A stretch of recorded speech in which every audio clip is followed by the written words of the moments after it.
Hey, this is Pastor Josiah Black, and you are joining us for our online video Bible study of the book of Colossians. Today, we're going to be starting chapter 3.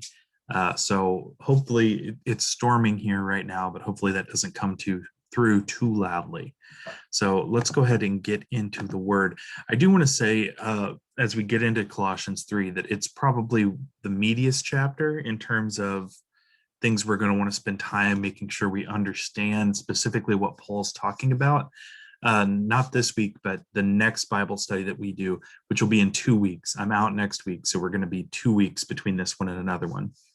That one's going to be probably a little bit more complex, and we're going to be looking at verses 5 and 6, and we're gonna hyper focus on those two because there's a lot contained within them. But today we'll be looking at chapter 3, verses 1 through 4 in the book of Colossians. So remember, this is following on the heels of what we did last time, with Paul trying to help them sort out what things mattered and what things didn't in terms of their practice. So let's go ahead and see what the word has for us today. So this is chapter 3, verses 1 through 4. Since then, you have been raised with Christ. Set your heart on things above, where Christ is, where Christ is seated at the right hand of God. Set your mind on things above, not on earthly things. For you died, and your life is now hidden with Christ in God. When Christ, who is your life, appears, then you will also appear with him in glory. So several things going on here, things that are going to be important for us to continue to understand.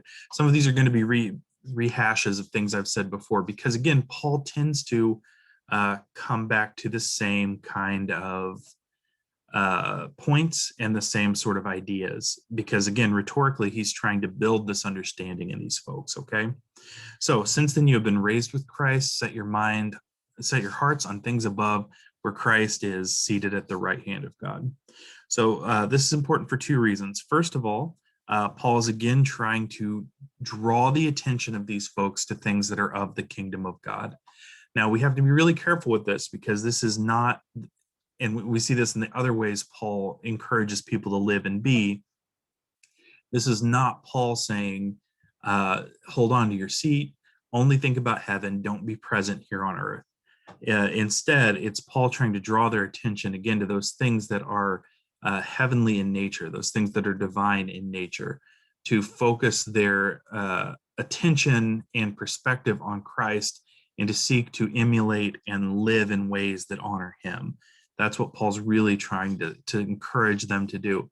It's not this sense of we got to leave this earth behind. It's the sense of we need to understand, focus on, and embody these things here. Second thing that's important here is where this phrase, where Christ is seated at the right hand of God. Paul comes again and again to, again, the supremacy of Christ, the leadership and rulership of Christ. And that's a theme he's going to hit over and over again. Because, and again, remember context here, these folks are surrounded by the Roman Empire. They're surrounded by a massive political power that wants to convince the people within it that it is all powerful.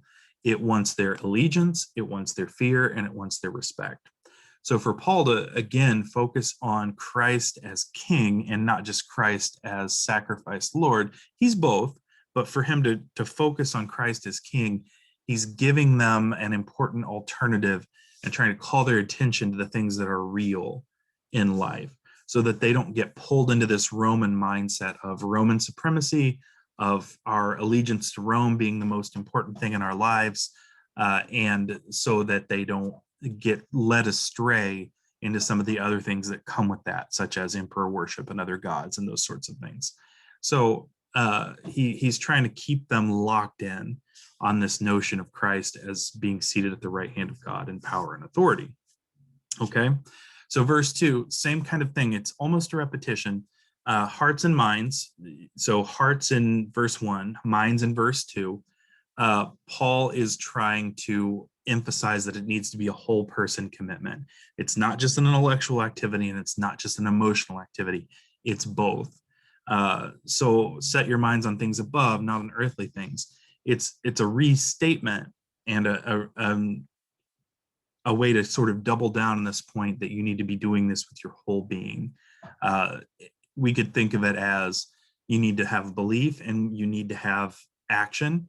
We could think of it as you need to understand these things intellectually and you need to believe them in your heart. I think all those would be appropriate interpretations because all of that is moving towards this point Paul's trying to get them to, which is this is a thing that demands the entire attention of your life. It cannot be subordinated to other things. It cannot be lowered in priority below other things. So this is really his intention to communicate the completeness of what it means to be a Christian and what it should mean to give your life to Christ. For further emphasis, for you, verse 3, for you died, and your life is now hidden with Christ in God. So this is potentially a confusing statement because obviously not all of these folks have literally died, right? But again, he's talking about death to the old self. He's talking about death to the self that is enslaved to sin. He's talking about death to the self that is unredeemed. All of these things, your real life is now hidden with Christ in God. That's where you find your truth. So again, Paul trying to draw them away from finding anything like truth or held to that level here in human society. Okay, he wants them wholly focused and given over to the notion and the belief that Christ is Lord, my life is now there, and it sort of demands all my attention and my loyalty. When Christ, who is your life, appears, then you will appear with him in glory. So this is a little encouragement too that Paul's giving us at the end of this little stanza. When Christ, who, again, repetition, who is your life, appears, he's coming back, then you will appear with him in glory. So this is encouragement in, again, a season where it may not necessarily be easy to be a Christian. Persecution hadn't reached its fever pitch yet, like its worst moment in terms of what the Christians would face. But they were already facing pushback in the community. And certainly by this time, the emperor had taken notice of Christians not bending the knee, so to speak, to him, to his statue, Christians not being willing to add the emperor to their pantheon because they didn't have a pantheon, right? So there were things already in culture pressing back against them. And even though we find in other places that generally speaking, they were well received in their communities in certain ways, their communities who are trying to go along with Roman rule and trying to integrate and assimilate into that Roman culture, they are becoming more and more in tension with those folks because they won't do that. Christians have certain things they will not give up, and the Lordship of Christ is one of them. And so Paul's trying to encourage these folks here in Colossians, hey, you are going to be with Christ in glory. All of the discomfort, all of the fear that you're experiencing now are real and terrible, but your hope isn't in right now. Your hope is in when Christ returns and that you will appear with him in glory. So this is kind of the thing. There are going to be parts of this that we have to remember that this was written as a letter that was going to be read aloud to these folks in these places. So not everybody got a copy of this when it was sent out. Usually Paul sent somebody to deliver it in two senses. One, they had the letter, and two, they would speak it, because in many cases they'd heard Paul speak it and deliver it in the way it was supposed to be spoken and delivered. So this, whoever the runner was, so to speak, would turn up at these churches and would essentially read the letter, perform it for them, if you will, and give it to them so that they could hold on to it in most cases. Just because Paul didn't write, if there were 400 people in the church in Colossae, he wasn't going to write 400 copies of the same letter. That's just not how communication worked at that time. But I say this because that's one of the reasons we're going to see so much repetition. We're going to see so many repeated themes. The reason is that Paul is trying to bring them again and again back to certain central ideas. So you're just seeing his genius as a communicator written into this. If we are used to our own sort of modern ways of writing, in a lot of cases in a letter, we tend to be more succinct. We would say something once and we just let it rest and assume that they could look at that. But in this case, the reason for so much repetition is, again, because in many cases, people would hear these orally versus each person getting their turn to read it. I'm sure it would have been available for those that could read, But again, we're talking about just a big cultural difference here. So if you start to think, gosh, Josiah, you've sort of said over and over again, here's Paul saying or doing this, and you hear the same thing 3, 4, 5 times. Why is he saying it over and over again? That's why. That's the rhetorical underpinning, because it was the method by which this letter was delivered. When Paul wrote these, he would not have imagined that each of us would have our own physical copy of it that we'd be able to go back and look at it any time.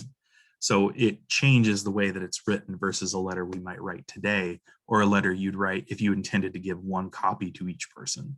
Hope that makes sense. I know that's kind of a lot of information for this introductory part of chapter 3.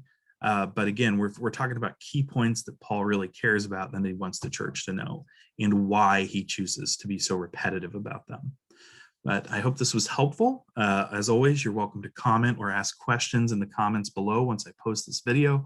And again, we won't have a video next week, but the week after that, I'll be back and we'll jump into the rest of chapter 3. We'll start talking about what the Bible means by some of these concepts to the best of our understanding that Paul is going to caution the church against and to warn them to avoid. So I'll look forward to having that conversation with you in 2 weeks.